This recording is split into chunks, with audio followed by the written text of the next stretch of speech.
Kevin Grazier couldn't make it this weekend because of work commitments at NASA's Jet Propulsion Laboratory, but he neither confirms nor denies he is late giving notes on Michael Taylor's script for Blood and Chrome, the new BattleStar Galactica spinoff. So you didn't hear that from me. First up, a self-professed surfer dude, his breakthrough role was on the streets of San Francisco as Inspector Dan Robbins, and he became a sci-fi icon as Captain Apollo on the original BSG. Look for his new web series, The Hunted Vindication. Richard Hatch.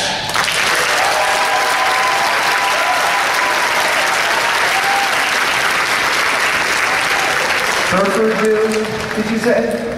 Surfer dude? What did you say? I distinctly heard you say, I'm a surfer guy yesterday. A veteran of film and TV, including the films X2, I, Robot, and The Exorcism of Emily Rose, he stars in the hit Canadian series The Bridge, and can be seen this fall as Bill Curran on the new CW series Hellcats. Everyone's favorite chief, Galen Tyrrell, Aaron Douglas.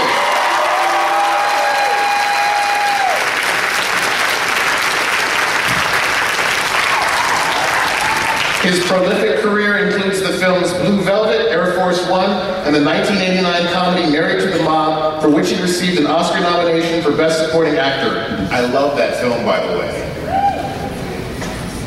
And you know him probably best from the beloved sci-fi classic Quantum Leap, Cylon #1, Don Cavill, Dean Stockwell!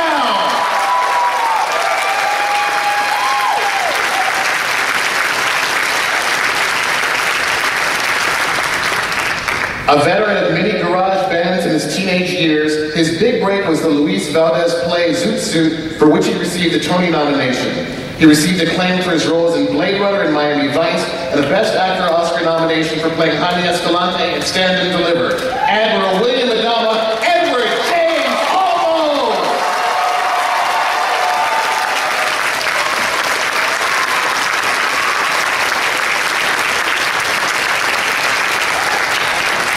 Now there are microphones in both aisles with our volunteers with the gray shirts. So go ahead and start forming lines. The way this is going to work, for every question I ask, you get to ask like 4 questions, which is a really good deal.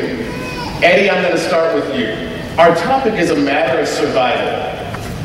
And kind of the mantra of Battlestar is all this has happened before and all this will happen again. If you look at the news in the last week or so, this is clearly evident. What the frack is going on? Why can't we as human beings get along with each other?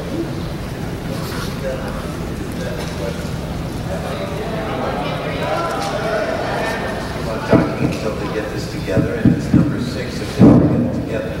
But if they don't get it together, then you'll never know what I said, because basically you won't be hearing me. Let's see if they've gotten it together yet. They still haven't, but they're getting close. I can hear it coming up. Ladies and gentlemen. Those of you that don't speak English, it's okay. You know, what the frack is going on? It's only going to get more complicated because it's getting easier. With the advent of technology, we grow like leaps and bounds, and communication becomes so much more, accessible to the planet, where the planet's becoming smaller and smaller because of it. But we also end up having to deal with the psychological differences that we have automatically. That's one of the reasons why I really appreciate this show, and I don't think it's really going to be understood for another 20 years. Like Blade Runner, it was kind of like, it took a long time for people to really understand it for what it was. Technology, humankind, technology coming back to bite us. It's always been that way and always will be that way. What we do to one another with that technology is what we're talking about. If you read Ray Kurzweil's book, Singularity is Near, has anybody read it yet? Raise your hand, don't clap. All right, there's 2 of us.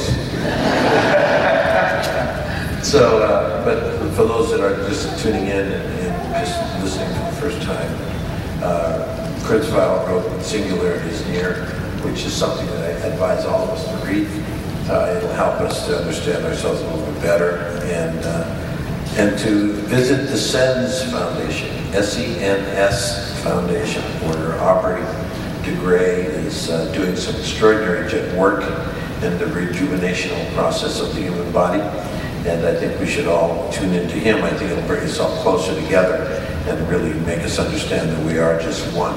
Why we're at this level? Why is this happening right now? Why was there 72 people killed on the border 5 days ago in Mexico? You know, why are we destroying each other? I think that, you know, that's a question that we all have to take a look at and understand. BattleStar Galactica was the key to reconciliation, and I think the UN found that out. And I think that BattleStar Galactica has a great understanding of what our worst conditions are and what the best parts of the human race are. So, watch the show and get reality. I just want to say, you know, it's interesting all through history, we've had one civilization after another reach pinnacles of achievement and then self-destruct.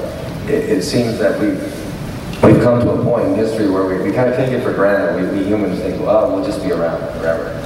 And, you know, many civilizations have come and go, and I honestly think that we are at probably the most powerful time of change ever in history. And it's not just another, you know, up and down. I really think that we, as a race of human beings, have got to move through our bias, our prejudice, our issues about being right, wrong, Republican, Democrat, you know, about being the winner, and therefore there has to be a loser. I think there has to be a win-win scenario where everybody comes together, stops being partisan. I mean, we can't have partisan politics and get anywhere. Everybody has their point of view, but if we don't find common ground, we're not going to get past this period and evolve to the next level. And I think sometimes we forget that this is really an issue of life and death. It's really the most powerful time of decision for all of us. So I think rather than those arguments we all have, you know, whether you're Republican, conservative, liberal, doesn't matter what it is, I wish we could throw all that away. Because I honestly believe that we agree on far more than we disagree on. And I honestly think that we need to start looking at the common interests that we all have and start demanding of our politicians that they move beyond their issues about, you know, winning, losing, we're right, we're wrong, and begin to work together. Because if you don't demand it of them, nothing's going to change. And then serious things are going to happen. We're in the most powerful time that we can really do incredible things in the next decade. Or we can literally move to a point where honestly I think that we will be in danger. And I know that sounds a little, you know, maybe intense over the top, but honestly I do think that we human beings have it within our hearts and souls to make those changes, make those decisions. I just think that BattleStar obviously mirrored that, reflected that, and that's why I came along at this particular time. And I think BattleStar will continue. Somehow it seems to come back, you know. Let me ask Dean the question. You are the most notorious, you know, technical machine that we have made. What do you feel about why we can't get ourselves together? You know? I don't think we're doing so bad. I don't really think we're doing so bad. Look, we're in a bad situation in Afghanistan. It was just got worse yesterday. But that will pull out of Iraq. There isn't a world war going on. We're not in Vietnam. It's not so bad right now.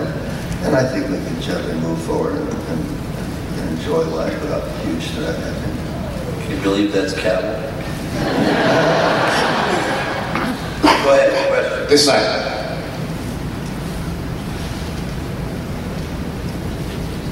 Hello? Yes. Oh, okay. Hi, good morning. My question is for Dean. At the end of the series, in the last episode, Cavill decides to off himself in the middle of all the chaos going on, and I had read that that was actually your decision to do that in the show. And if that's true, what was your reasoning behind that? Well, the reasoning was it was obvious that I was going to get killed anyway. I was outnumbered by all these people, so why give them the opportunity? I'd kill myself. And that's what I did.